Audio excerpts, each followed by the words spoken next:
Chaque fois que vous regardez la carte composite avec 4 centres non définis ou plus, même avec 3 centres non définis, vous devez regarder une chose en plus. Il faut regarder dans quelles circonstances, comment et quand ces relations ont commencé. Jusqu'à présent, nous avons parlé de ce qui se passe au sein des relations et comment la chimie opère dans un couple. Mais ce qui est aussi très important dans une relation, c'est la manière dont nous commençons et le moment auquel nos relations commencent. Il faut savoir que chacun de nous a une stratégie génétique dans des relations avec les autres. J'en parle dans le cursus sur les lignes. C'est en must-have ce cursus, 4 sessions pour 49 euros. Il s'agit des informations importantes, expliquées simplement. Je vous invite à vous procurer ce cursus. Le lien est dans la description de cette vidéo.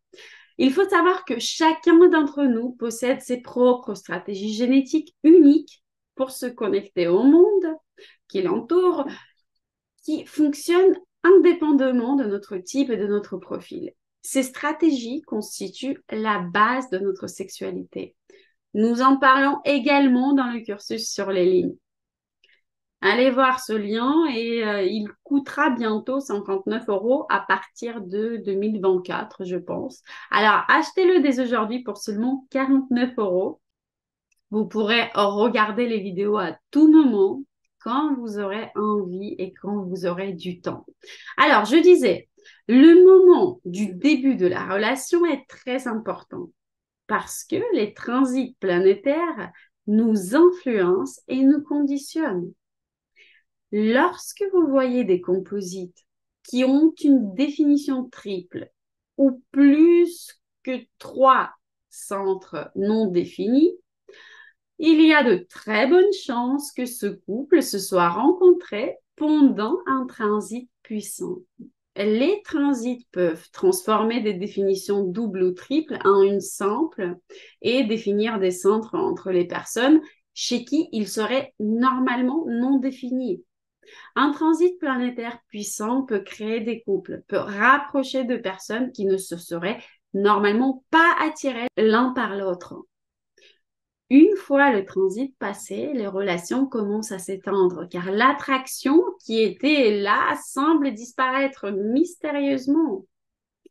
C'est pourquoi si vous cherchez du sérieux, laissez du temps à vous deux pour apprendre à vous connaître avant de passer aux choses sérieuses. Il y a des transits plus ou moins longs. Pluton, par exemple, change de porte tous les 250 ans. Neptune, tous les 168 ans. Mais Vénus, par exemple, lui, il change de porte tous les 225 jours.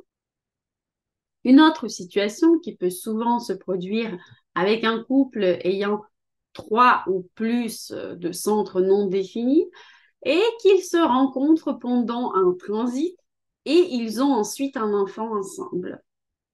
Une fois que ce transit est passé, l'aura de leur enfant relie leur centre et définit leur centre non défini. Dans de tels cas, les parents vivent ensuite leur relation à travers leur enfant. Franchement, ce n'est pas un scénario très sain pour l'enfant. Car cela place quand même un énorme poids sur ses épaules. Inconsciemment, il a sur ses petites épaules d'enfant la responsabilité de réunir ses parents. Si l'on examine les centres non définis dans un composite, je pense que le plus grand défi sera le centre de la gorge non défini. Puisqu'il n'y a pas de manière commune pour le couple de s'exprimer ensemble, d'exprimer dans le monde la beauté de leur union. Regardez cet exemple.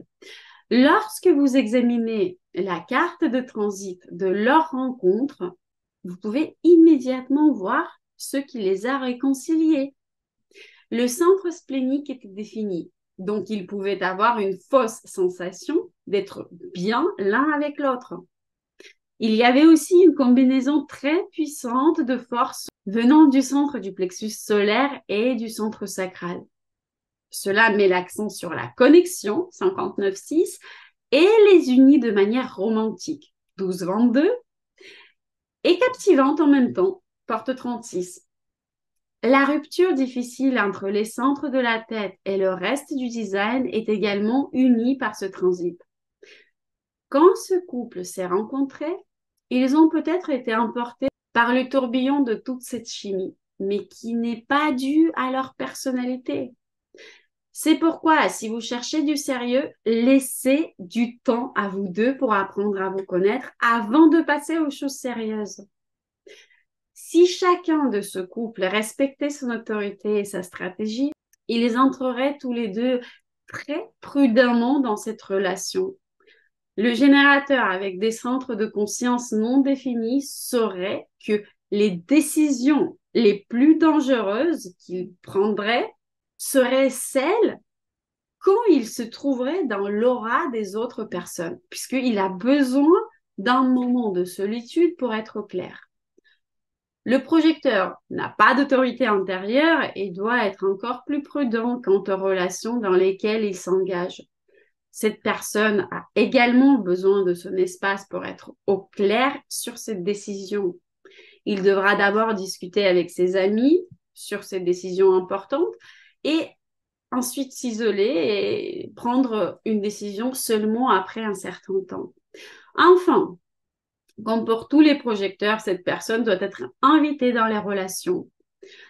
En d'autres termes, ces deux individus, avec tant d'ouverture, ont besoin d'une longue période pour se connaître et pour entrer dans une relation correcte pour les deux.